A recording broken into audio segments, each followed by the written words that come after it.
We're going to receive apologies for absences and substitutes, and we've got 3 apologies tonight.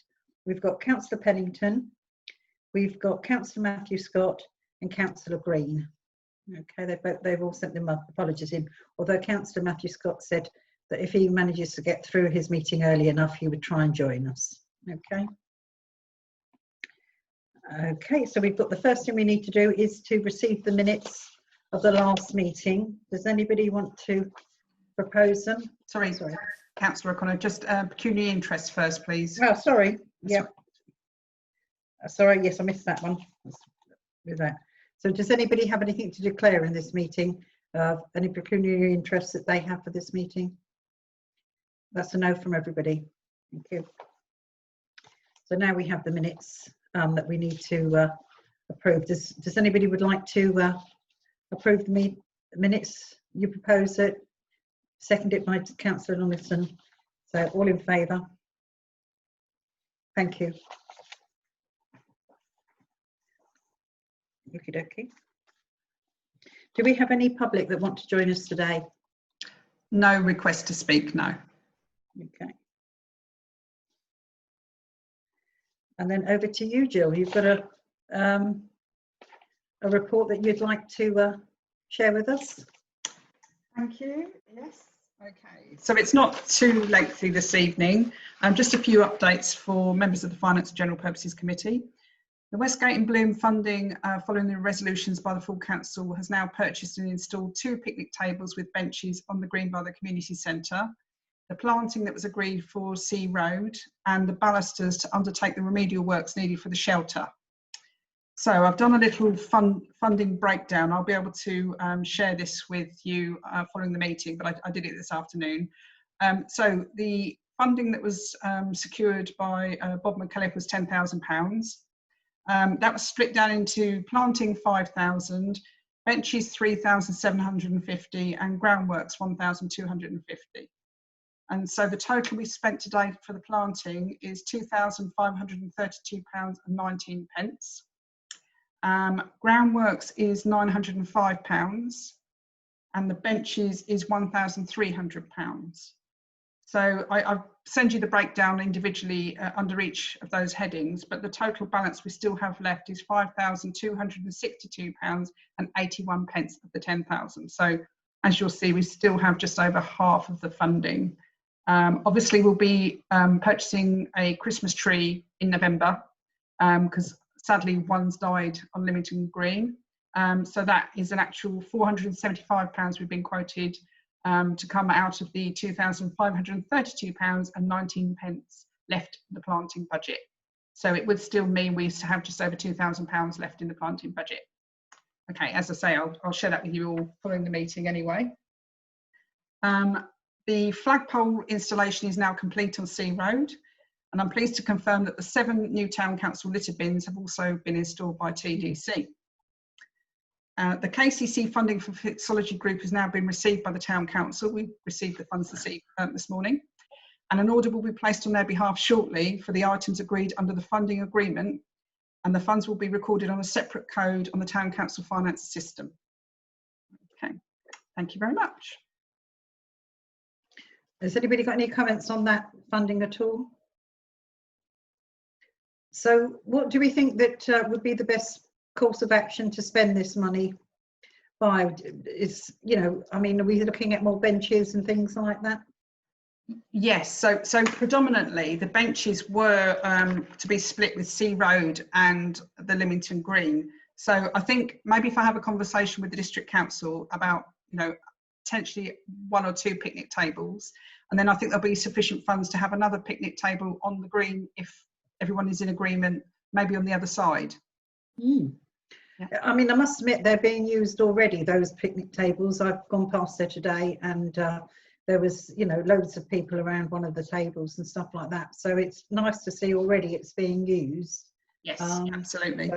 So that's really good. So yeah, very positive for the town, I think, especially, you know, on a day like this when people can go up to somewhere like the park and you know, when the weather gets a bit rough and they don't want to sit on the grass or anything. So it's really nice. Exactly. And then with relation to the planting, I want to have a conversation with Kevin, the TDC tree officer, and speak to him because he came up with a planting scheme for Sea Road, and see if there's anywhere else that he's identified that could benefit from a planting scheme, because I think that's worked really well where somebody's designed it. It's not just planting, you know, it's a proper scheme. So I think, you know, it's a nice piece of money, this, and we'd like it to be an impact scheme that will give all the community, you know, something nice to enjoy. Well, I mean, the thing is, none of us are gardeners, and it's nice to have a professional who puts them in properly and knows where they're going to go. And I mean, you know, the Christmas tree, you know, on Lymington Road, I mean, I don't know why it hasn't survived. Is it possibly because it's too windy on the corner? I mean, it was well established because it was put, you know, in for last year. But it just, so something's, it's not happy there for some reason, isn't it? You know, so, I mean, we need somebody to say why, you know, that it didn't survive, really. Yes, so the tree officer has a couple of theories. He said, firstly, the species of the tree isn't ideal for windy, exposed conditions where it was. So that probably, you know, was one of the factors. Also, I think when it went into the ground, the roots are maybe a little too shallow. Maybe the planting of it wasn't quite. But anyway, he's identified a species that's much better suited to that location. And then he said he will actually make sure he supervises any planting that's done as well. So I feel more confident that, you know, with his expertise.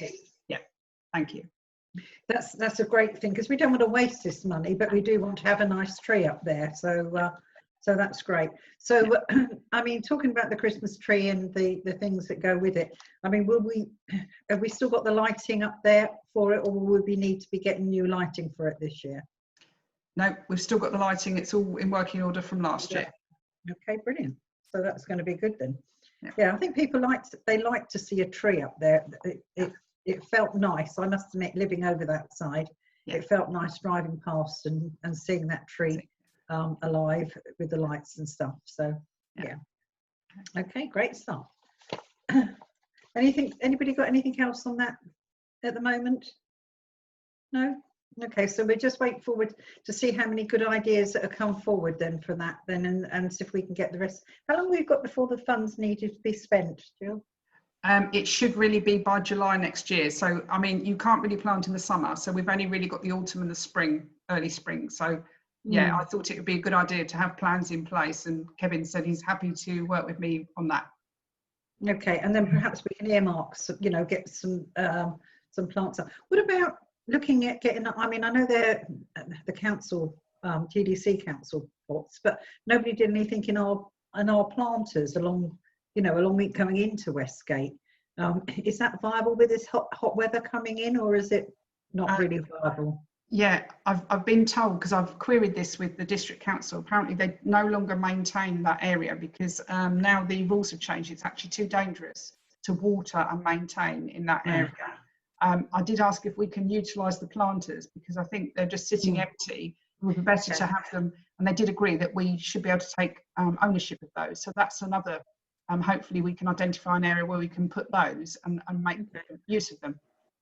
What about getting some grasses and stuff like that for it? You know, that they do in hot countries, you know, getting a few things that don't need maintaining, that are just, and trying it for 1 year, because if we've got the funds, it's worth trying it, isn't it? You know, so but I can understand that it's too dangerous to maintain and water. So, okay, maybe that's something that we can look at. Everybody in agreement that that's a kind of a nice area to spend some of this money on? Yeah, so brilliant. Okay, then we had all our reports on the in the full council, and obviously Jill's been on annual leave, and so have the girls in the office been on annual leave. So we're just reporting, we have just got our detailed payments report today. And this is up to the end of August. Having a look at this one here, some of the reports.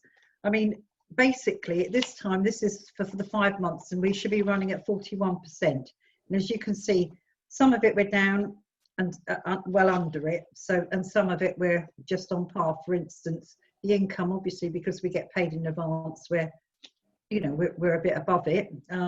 But as far as you look at things like the operational costs, it's coming in at 37.8%, and it should be 41%. So we're nicely down under that. So having a look through the this profit and loss, we are actually kind of on track. It's quite healthy at the moment, although it would be nice. I mean, obviously we've got no extra income coming in because of COVID and not being able to generate any income. But on the same respect, we're also not going to be paying out for things like Westgate Day, which cost us 4,000 actually last year, the council, although we were hoping this year we could get more money back in. But, you know, so it's kind of a swings and roundabouts on that one.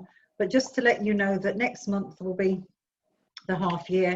So I'll be doing a forecast report, okay, so that we can get an idea of what we think we're going to come in for the next year, and I'll work with Jill to get that through the finance department. Okay. So has anybody got any problems with that? Is everybody happy to accept that particular report for this time? Okay, can I have a proposal for that, please? Yep. Okay, and seconded, and all in favour? That's okay. And the normal thing applies. Anybody who would like to ask any details on any of these reports, please let us know, and we can get the actual details, what makes up those figures behind the scenes. All right. Yeah, everything's fine. Sorry. Yeah. Right. So we're all ready on to item number 7, the allotment gardens at Lymington Road. I was on the allotment committee, and there was a couple of things that came through, and one of them was the clarification for the water charges payable. So what it is the water charges at the moment are running quite high. So it's been agreed that the water charges will go up, but they also, the committee there said that obviously the council also use the water to water plants and everything else like that, and they were just wondering if they pay the same as we do. It was pointed out at the moment we pay any surplus, but obviously if it becomes cost neutral, the council will be paying the same as any other plot holder onto that. Okay, so that which is £20 a year, isn't it, for the new rate? So it's not an excessive amount, but it just means everybody's treated fairly. There's a public liability insurance which the association have been getting for the plots. The council have got their own public liability insurance, which is for all the public areas, i.e. the paths, the main gate and things like that. But there's one that's been put through for the actual on the plots. But it's come to light that basically, because not everybody is in the association, that some of them are saying that's slightly unfair, and they wanted Jill to have a look at if we could make sure that all the plot holders put in towards it, and maybe it was collected on behalf of the association. So Jill was looking to see what legalities that she could do as far as that was concerned. If not, we would have to look at trying to get a smaller association that they pay for the public liability, because it means that, for instance, if I fell on somebody's or accidentally walked on somebody's plot and hurt myself, you know, I wouldn't be covered on the actual plot. I would be covered on the path, but I wouldn't be covered on the plot. So if I went down for a cup of tea, say with somebody on, you know, in Joe Boggs's plot, and they weren't part of the association, you know, or the association ends up paying for it and the others get it for free. So people didn't feel it was fair. So Jill was going to try and find out some information on there to see how we could do that, and we'll work together with Jill to see how we can do that for the association. So I've got an update for you from the insurance broker. Basically, it's as I said, that the public liability insurance covers for the communal areas and any plots that are not rented to individuals. So the town council is responsible for all the areas that are communal and are not rented. Anyone that rents a plot, the activities that are undertaken on that piece of rented land, they are responsible. So in other words, if a plot holder decides they're not going to join the association and take advantage of the public liability group policy, then they should check with their household insurance, because some people can have cover through their household insurance. If that's not the case, then obviously they need to make a decision whether or not they're prepared to accept the risk. So in other words, if there was to be an incident, you know, they would be liable and they would have to fund from their own money if they were not insured. Okay, so Yeah, I've checked. we need to get that clear on the tenancy, don't we? So I'll work with you on the tenancy then to make sure that the plot holders know. Yeah, so I've checked with Calc as well. I'm just awaiting response because the broker said it's probably a good idea to go to the Kent Association of Local Councils and get their viewpoint. So as soon as I've got that, I'll share that with you. Okie dokie. Oh, and the other thing on the water was you were just going to check, wasn't it, to make sure the tariff was correct? And yes. because so we had talk, yeah. So I telephoned Business Stream that we have to use. They're the only supplier that we can use for business purposes. And they said that they would look at the tariffs that we're on and get somebody to call me. So again, I'm just waiting for that update. And then, he didn't know if there was an agricultural rate, but he said he'd get somebody to phone me back and let me know. Thank you. That's great. Great news. Okay. Anybody want to do anything else on the allotments as far as that's concerned? We are at this moment in time, it's plot due again, and we're taking in payments for that, so that makes our balance a little bit healthier coming through for this time of the year. And there's a huge waiting list as normal on there. People particularly want to have it, but anything else anybody wants to know about? Anything to do with the finances? No. Okie dokie. And then what we're going to do is just say that we're going to start to review the budget. So we're on item 8. As I said to you as we were doing in item 6, we're going to start forecasting, which will help for everybody to have a look at the budgets, and hopefully that we can get the budgets, the bones of the budgets coming through, so that we're all ready to go. It's usually we want them cut and dry by the very last of December, isn't it? And then we've got everything in, so we get kind of a first and second cut at looking at the budgets for next year, to make sure that we're covering all the costs that we've got coming in. So so everybody just get your thinking caps on. We're just going to start on that thing, and we'll start talking about that at full council, and obviously each of these meetings that we have from now on, budgets will be brought up and kind of thought about, and if there's any ideas that you think that we have, any costs, you know, that might come up or anything else like that. Okay. Anybody got anything they want to bring through to the budgets at the moment? Yes, Councillor Robinson. Yes, obviously, you know, the football on the recreation ground is going to happen one day. So yes. It was supposed to happen this year, you know, and there was provision in the budget for that. So, you know, it's a case of bringing that forward, I think. That's all. Yes, we'll ensure that, you know, carries forward any costs that we've got. Will be carried forward to that. But obviously, once you've got it up and running, we're hoping that's going to be a cost neutral exercise when it comes through, aren't we? Yes, we are, yeah. And also, the other thing is I'm looking at some other projects as well, like the boating pool. And I'm trying to get money from Margate Town Team. So, you know, I went to their consultation exhibition on Saturday. And I've met with Mike Wiseman and Dave Morris. Yeah. So that's the other things. And also Dave Morris is very, you know, there's also the other projects, which was a pavilion, which should be enormous. Yes. You can sort of look into that. Also the Viking Trail project. Nice, yeah. Which would be quite cheap and very effective. And of course, with the Margate Town Team, it would, you know, to have it stop at the border with Westgate would be silly, really. So it would run all the way through, right down the, you know, the Viking Trail. And there's also these canopies on Station Road High Street. You know.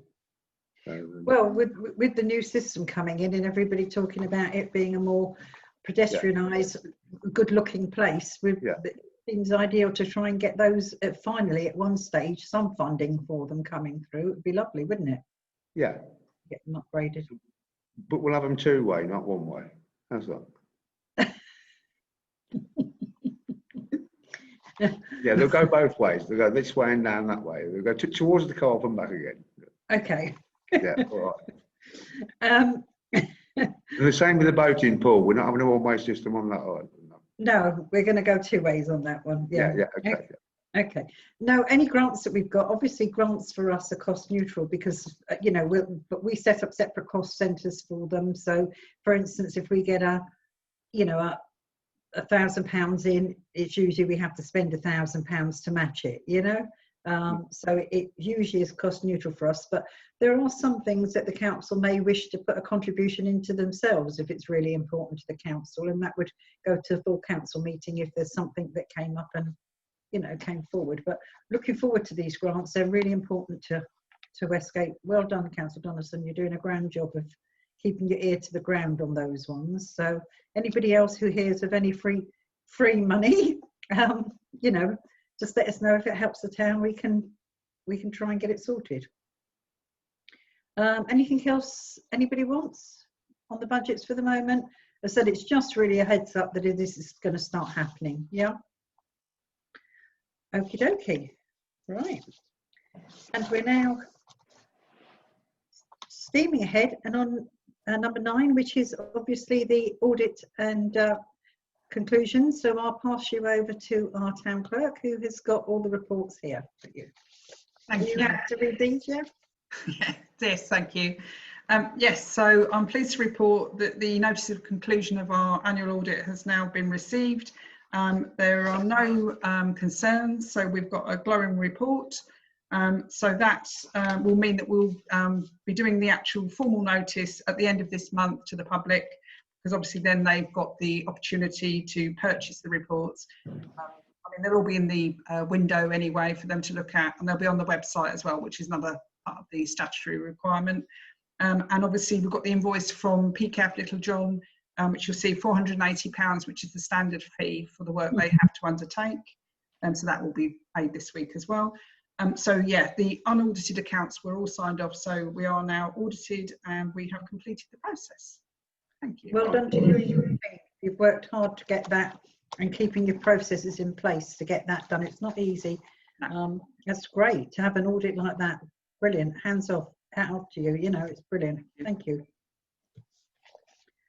Okay. And last but not least, we've got an application for one of our grants this year. It's the first one this year, isn't it? I believe that's come through. We haven't had one before, have we, this year? Yes, we have. We've had 2 previously. It seems a long time ago now. It was in the first part of the year. Yeah, so, but we haven't actually paid any out yet. So that's probably. I was going to say, I looked at the budget. I couldn't see anything on there. No. So this one here, do you want to talk us through it, Jill? Because it's coming through, it's all to do with the lighting and everything. Yeah, happy to do that. So the Westgate on Sea Christmas Lights Committee, as you're all probably aware, the Christmas switch on event has had to be cancelled. That's due to the coronavirus, and the District Council deemed the Safety Advisory Group it's not safe to proceed under the conditions, obviously, with all the threat of a second wave of the virus. But the committee have taken the decision that they'd like to still have the Christmas tree with the lights on. They'd like to invite some people carol singing, obviously all socially distanced. And they're not going to invite lots of crowds of people. They want to record parts of what's going on. So it's not a big event where everyone's going to be out on the street. It's going to be very small, you know, but filming it, videoing it, so that there is an opportunity to share that with the community, so that there is still something that's happening. It's not, Christmas isn't cancelled altogether. So with that in mind, they've sent through a copy of their financial statement. And what they've said is the actual cost of putting on the event, they've got just in excess of that at the moment. So what they've said is, because obviously they have no income potential this year, they can't make any money. They wanted to try and keep those funds ring fenced, you know, to have another event in future. So therefore they've applied to the Town Council for the money of £600, and this would be to purchase a Christmas tree and some lighting, so that they can have the small carol singing event. Well, not an event, it's a, you know. Are we still going to do the actual lights down the street as well? The actual switch on? I think that's the intention, that it's not going to be a big switch on. No, but it's nice for everybody to see, isn't it? To see as they come into shop and everything else like that. So But what they have added is that is dependent on the battery working, because last year I know that there was a crisis with parts of it not working. So I think that as long as things are working, that will be the case. But obviously it's dependent on when they get to testing them and seeing if they need a repair bill. Okay. Yeah, no, it just, particularly as we're not, you know, having the event, it would be nice to have the lighting in, you know, to show that we've still got Christmas coming, even though we're all going to be sitting on in our lonely places all by ourselves, because we can't have more than, well, 6 people at the moment. So yeah. I must admit my Christmas has already been cancelled or changed because of that, with family that we've planned. You know, it would be nice to walk down the town and know that the lights are still there. So I must admit, I'd like to propose that we do go for that. I think it's important for Westgate to still maintain some sort of lighting. So I'd like to propose it. You second it, Councillor Donaldson? Yes, I'll second it. Yes, please. Thank you. All in favour? Yeah. Yeah, we're all in favour with that one. Thank you. Thank you. Thank you. Is there anything, does anybody else want to bring anything to the table today? No? Councillor Donaldson? No. Councillor Williams? No, we've got nothing. Well, we've now run through a very quick meeting yet again. However, I think we've covered everything. So if everybody's happy that we've covered everything, then I can say that it's 18:56 and the meeting is now closed. Thank you. Well done indeed. Okay. Thank you. Thank you. And good night, thank you both. Thank you both. That's Jill and Pauline for all your hard work and for getting such a, you know, piece of cake audit. Yeah. Well, it's the girls in the office do it. I just literally go in and check that, you know, it's fine. But they work really hard